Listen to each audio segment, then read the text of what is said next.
नमस्कार। ये क्वेश्चन है कि perimeter of N isosceles triangle is 32 centimetre. Perimeter में सम ऑफ ऑल साइड, कोई भी क्लोज फिगर दे रखा है, बंद आकृति दे रखी है, उसकी जितनी भी सारी साइड है उन सारी साइड का योग सम वो जो होता है वो पेरीमीटर कहलाता है, परिमाप कहलाता है। फिर यहाँ पे the ratio of equal side to its base. तो आइसोसेलेस ट्रायंगल किसे कहते हैं? जिसकी कि दो साइड इक्वल होती है। आइसोसेलेस ट्रायंगल उसे कहते हैं जिसकी कि दो साइड इक्वल होती है। तो मान लिया कि ये मैंने ट्रायंगल बना दिया, इसकी ये और ये साइड दोनों इक्वल है, तो इक्वल साइड का जो रेशो दे रखा है वो तो 3 दे रखा है और जो बेस दे रखा है वो 2 दे रखा है। तो इक्वल साइड तो हो गई 3x, ये दोनों इक्वल है, ये 3x हो गई, और जिस पर कि ट्रायंगल टिका होता है वो उसका बेस कहलाएगा। तो ये इसका बेस 2x हो गया।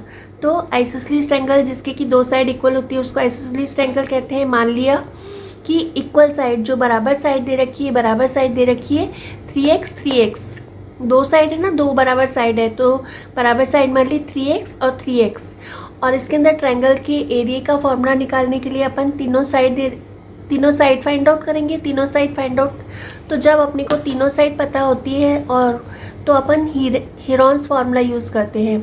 तो और जो बेस दे रखा है वो 2x दे रखा है। तो पेरीमीटर जो होता है वो sum of all side of triangle, जो भी फिगर दे रखी है उसका। तो यहाँ पे इसको a मान लिया, इसको a मान लिया, इसको b मान लिया और इसको c मान लिया। तो ये a plus b plus c, a plus b plus c is equal to अपने को दे रखा है 32 सेंटीमीटर। फिर यहाँ पे तीनों को अपन ने प्लस किया तो 3 and 3 6 into 8x is equal to 32। फिर 8 और x के बीच में कोई साइन नहीं है तो अपन मल्टीप्लाई का साइन मानते हैं, इधर आकर के ये डिवीज़न में हो जाएगा। फिर 32 को 8 से डिवाइड करेंगे तो x की जो वैल्यू आ जाएगी वो 4 आ जाएगी। फिर यहाँ पे अपन a और b दोनों आपस में इक्वल हैं, तो एक x की जगह अपन 4 रखेंगे तो 3 4 जा 12। तो a और b दोनों जो हो जाएंगे वो 12 सेंटीमीटर के हो जाएंगे। और c जो दे रखा है वो 2x दे रखा है, बेस जो दे रखा है वो 2x दे रखा है। तो x की वैल्यू 4 है, तो 2 को 4 से मल्टीप्लाई करेंगे तो ये हो जाएगी 8 सेंटीमीटर।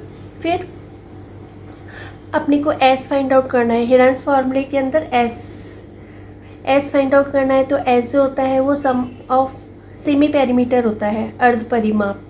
तो उसके अंदर परिमाप तो दे रखा है 32 सेंटीमीटर। 32 को अपन 2 से डिवाइड करेंगे तो s की जो वैल्यू आ जाएगी वो 16 सेंटीमीटर आ जाएगी। इसके बाद ये है हीरोन्स फार्मूला। हीरोन्स फार्मूले के अंदर ये होता है, ये एरिया ऑफ ट्रायंगल का फार्मूला होता है root s minus a s minus b s minus c। तो s जो दे रखा है वो 16 दे रखा है। फिर s माइनस a अपन को अपने पास है 12 centimetre, s minus b, a और b दोनों इक्वल है तो 16 s minus s 16 minus b 12 है, s 16 है और c जो दे रखी है वो 8 दे रखी है। इनको माइनस करेंगे तो यहाँ पर ये सेम रहेगा। 16 में से 12 को माइनस किया 4, 16 माइनस 12 4, और यहाँ पे 16 में से 8 को माइनस किया तो 8 आ गया। फिर 8 को अपन ऐसे लिख सकते हैं 4 इंटू 2। फिर यहाँ पे 16 का जो रूट होता है वो 4 होता है, 2 का रूट जो होता है वो 4 का रूट 2 होता है, 4 का रूट 2, 4 का रूट 2, और यहाँ पे 2 का रूट नहीं है तो 2 का रूट अपन इसको रूट में ही लिखेंगे। फिर यहाँ पे 4 2 ज़ा 8, 8 2 ज़ा 16, 16 2 ज़ा 32 रूट 2। तो इसका आंसर आ गया 32 रूट 2। अगर रूट 2 की वैल्यू वैसे 1.414 होती है तो आप 32 को 1.41 से मल्टीप्लाई करोगे तो इसका आंसर पॉइंट में आ जाएगा। I think you have understood.